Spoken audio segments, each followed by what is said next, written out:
खास करून माझी आई, तिला जर का एखादी गोष्ट नाही आवडली तर ती डिरेक्टली मला तोंडावर सांगते की हे अनिरुद्ध आवडलेलं नाही आहे. चांगली गोष्ट आहे ना. हेच म्हणून निगेटिव्ह क्रिटिसिझम हा जो क्रिटिसिझम आहे, निगेटिव्ह नाही, मी पॉझिटिव्ह क्रिटिसिझमच म्हणतो मी याला, तो माझ्या घरात आहे. तर त्यामुळे मी अगदी त्यामुळे निश्चिंत असतो. नमस्कार, मी मधुरा शिधाय आणि कलाकृती मिळणार तुम्हा सगळ्यांचं मनापासून स्वागत आहे. कलर्स मराठीवर लवकरच एक नवी कोरी मालिका आपल्या भेटीला येते जिचं नाव आहे सुख कळले. आणि त्या निमित्ताने माझ्याबरोबर आत्ता एक असे अभिनेते आहेत, एक असा कलाकार आहे ज्याने काही वर्षांपूर्वी नारायण नारायण असं म्हणत छोटा पडदा गाजवला होता. ते अनिरुद्ध जोशी माझ्याबरोबर आहेत. हाय, नमस्कार. नमस्कार. कसे आहात? मस्त. मी पण मस्त. आणि तुम्हाला भेटून मला फार छान वाटतं, कारण मी जेव्हा तुम्हाला पाहिलं तेव्हा म्हटलं की अरे हे तर हे आहेत. आणि ज्यावेळेस तो प्रोमो आउट झाला, नाही हे काहीतरी वेगळं आहे असं झालं मला. पण मी जसं सुरुवातीला तुमचा उल्लेख केला, ती जी भूमिका होती ती इतकी गाजली होती की ज्याने घराघरात आपण एक पोचतो असं म्हणतात ना, ते एक झालं होतं त्या भूमिकेमुळे. आणि आता ही भूमिका इतकी उलट आहे, त्याच्या विरुद्ध भूमिका आहे. मला सांगा, ज्यावेळेस पहिल्यांदा ब्रीफ मिळाल्या भूमिकेचं, पहिली रिॲक्शन काय होती? मी ॲक्च्युली मला निगेटिव्ह भूमिका या आधीच्या मालिकेत मी केली होती. पण ही भूमिका मला जास्त भावली असं म्हणायला हरकत नाही. कारण बाकीच्या ज्या भूमिका होत्या त्या थोड्याशा ना माझ्या अनुभवविश्वाच्या पलीकडच्या होत्या. म्हणजे अगदीच एक गँगस्टरच आहे बुवा, म्हणजे अशा पद्धतीच्या भूमिका ज्या आपल्या अनुभवविश्वातल्या नसतात. राईट, त्या पण करणं अवघडच असतं, कारण तिथे जास्ती कस लागतो तुमचं ऑब्झर्वेशन, वाचन आणि तुमचं पाहणं, ह्या सगळ्याच गोष्टी असतात. इथे ते जे पात्र आहे संजय, ते दुखावलं गेलं आहे.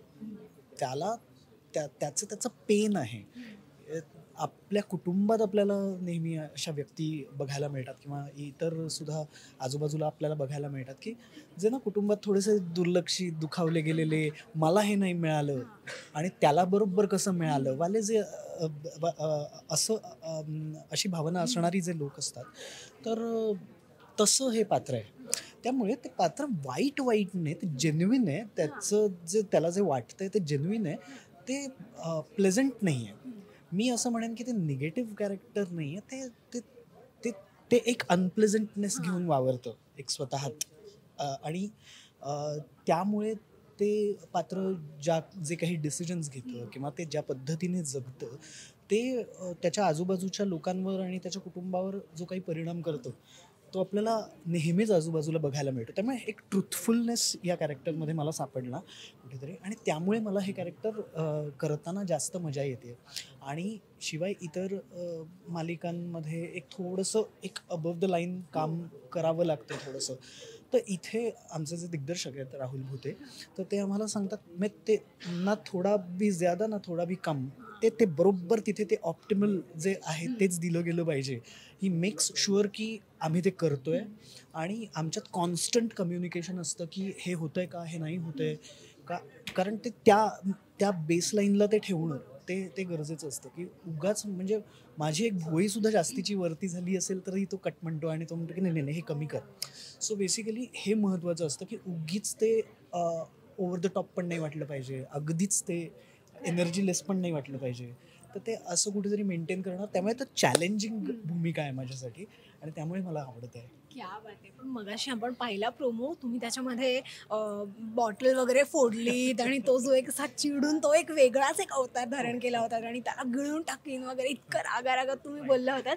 हे किती चॅलेंजिंग असतं ज्यावेळेस तुम्ही ते पडद्यावरती साकारण्यासाठी ते मेहनत घेता. कारण जेव्हा ना, मला वाटतं ती खरी मजा त्यात असते जेव्हा आपण तसे नसतो, ते आपल्याला दाखवायचं असतं. ते खूप चॅलेंजिंग असतं.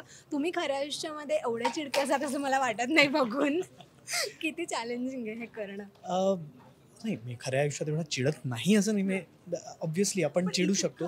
राईट. हां, म्हणजे फेकाफेक नाही करत. पण हे चॅलेंजिंग का असतं मी तुला सांगतो. आपण एनर्जी कितीही देऊ शकतो एखाद्या सीनमध्ये, पण ती एनर्जी देताना कुठलीही गोष्ट खोटी नाही वाटता कामा, आक्रस्ताळी नाही वाटता कामा. म्हणजे कॅरेक्टर जरी आक्रस्ताळ असेल तरी लोकांना ते जारिंग नाही वाटतं कामा. लोकांना ते दिसताना ते त्यांना बघावंसंच वाटलं पाहिजे. हे थोडंसं विरोधाभास आहे याच्यात, की आपलं कॅरेक्टर अनप्लेझंट आहे पण ते लोकांना बघताना अनप्लेझंट नाही वाटतं कामा. कॅरेक्टरचा अनप्लेझंटनेस जाणवला पाहिजे, त्यांना अनप्लेझंट नाही वाटतं कामा. हे जे ही जी बाउंड्री सांभाळावी लागते. तर त्यामुळे आपण आरडाओरड करताना किंवा या सगळ्या गोष्टी ज्या आहेत त्या करताना, ॲनिमेट करताना, एक्सप्रेशन्स ॲनिमेट करताना ती काळजी घ्यावी लागते की आपण दिसतोय कसे हे आपल्याला सतत विचार करत राहावा लागतो की आपण शॅबी नाही ना दिसत आहोत, आपण कॅरेक्टरप्रमाणे चांगले दिसतोय ना. त्याच्यात एक इस्थेटिक्स असतं त्याचं म्हणजे जरी ते दिसताना वाईट ह्याच्यात मोडत असलं तरी त्याच्यात एक सौंदर्य असतं त्याचं. सो ते सांभाळावं लागतं आणि मला असं वाटतं की हे मी एकटा नाही करू शकत. हे माझी टीम बरोबर असल्यामुळे आणि मेन म्हणजे दिग्दर्शक असल्यामुळे जो मला कॉन्स्टंटली बघतोय आणि जो मला सांगतोय की अनिरुद्ध हे कर किंवा हे करू नको, तर त्याच्या मदतीने मी हे सगळं करतोय. आणि त्यामुळे आणि शिवाय इतर पात्र मला जर का गिव्ह अँड टेक तो नाही मिळाला तर मग हे शक्य नाही होत. आणि त्यामुळे हे सगळेच लोक फार गुणी लोक आहेत आणि त्यामुळे या गिव्ह अँड टेकमुळे हे होऊ शकतं. तुमच्या या भूमिकेवर घरच्यांची काय प्रतिक्रिया होती? कारण का प्रेक्षकांची प्रतिक्रिया जितकी आपल्यासाठी महत्त्वाची असते तितकीच घरच्यांची सुद्धा असते. कारण का घरातले सगळे आपले जवळचे नातेवाईक, आपले आईवडील हा आपला पहिला प्रेक्षक असतो असं कायम म्हटलं जातं. ॲक्च्युली तुला सांगू का, माझ्या घरचे लोक हे खूप रसिक लोक आहेत. म्हणजे नाटक, सिनेमा, सिरियल्स अगदी आवडीने आणि भक्तिभावाने बघतात. माझे बाबा पूर्वी नाटक बसवायचे. आई अत्यंत रसिका आहे. तिला गाणं उत्तम कळतं, बघायला खूप आवडतं, भरपूर पाहिलेलं आहे. आणि माझ्या अशा पद्धतीच्या भूमिका अगदीच पाहिलेल्या आहेत. म्हणजे मी जे काही चाळे करू शकतो ते सगळं त्यांनी पाहिलेलं आहे. त्यामुळे हल्ली असं होतं की मी जर का एखादी गोष्ट सांगितली की मी ना अमुक भूमिका करतो, हो का, बरं, असं ते खूप असं बाकी काम म्हणजे खूप नवीन काम आहे त्याबद्दल त्यांना खूप आनंद होतो की आता आम्ही मग कधी आहे तुझी सिरियल, मग आम्ही बघतो, हे होतं.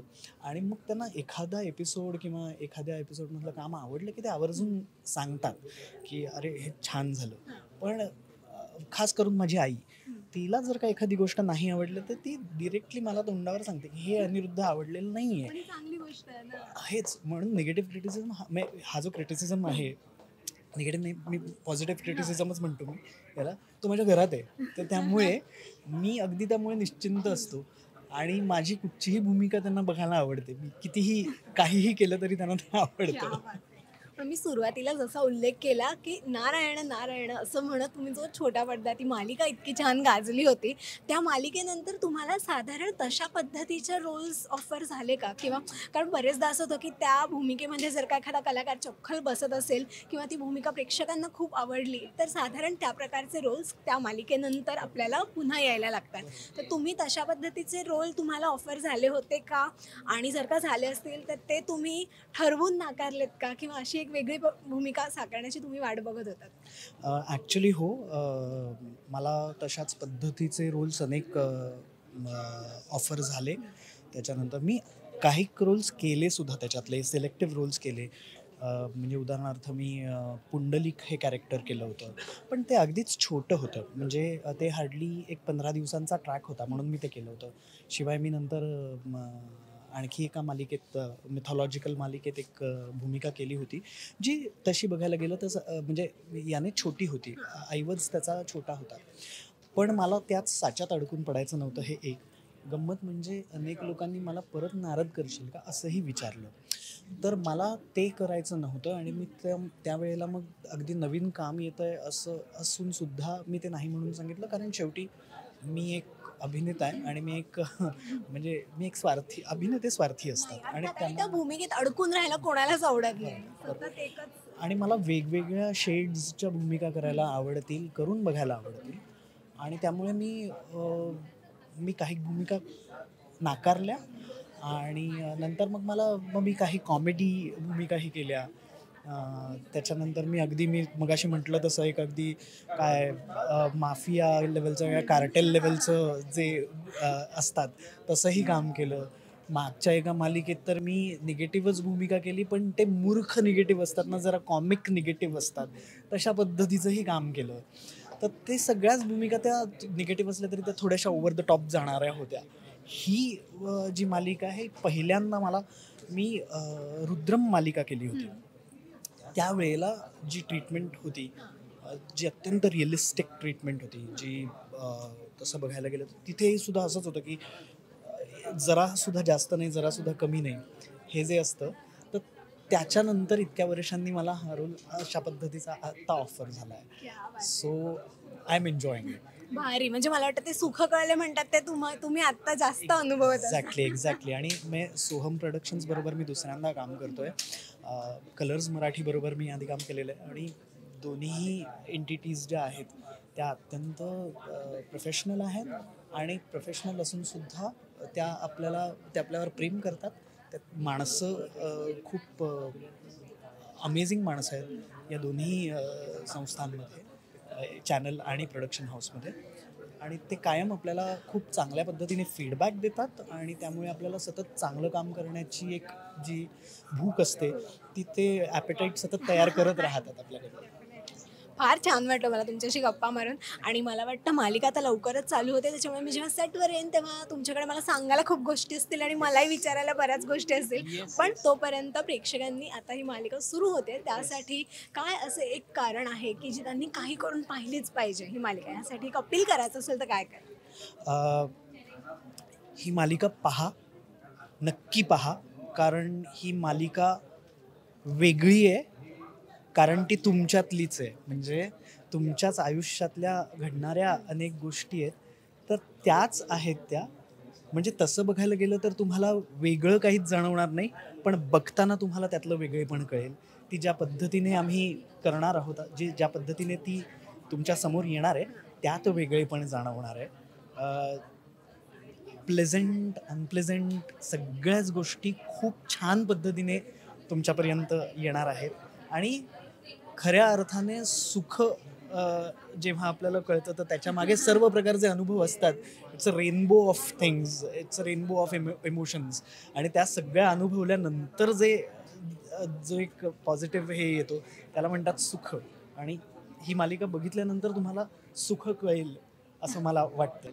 Yes, definitely. आणि खूप मस्त वाटलं. थँक्यू सो मच आणि खूप खूप शुभेच्छा. रसिका हो, कलाकृती मीडिया म्हणजे मनोरंजनाची लयलूट. मनोरंजन क्षेत्रातील किस्से व घडामोडींचा आस्वाद घेण्यासाठी कलाकृती मीडिया या यूट्यूब चॅनलला सबस्क्राईब करा आणि व्हिडिओ लाईक करा.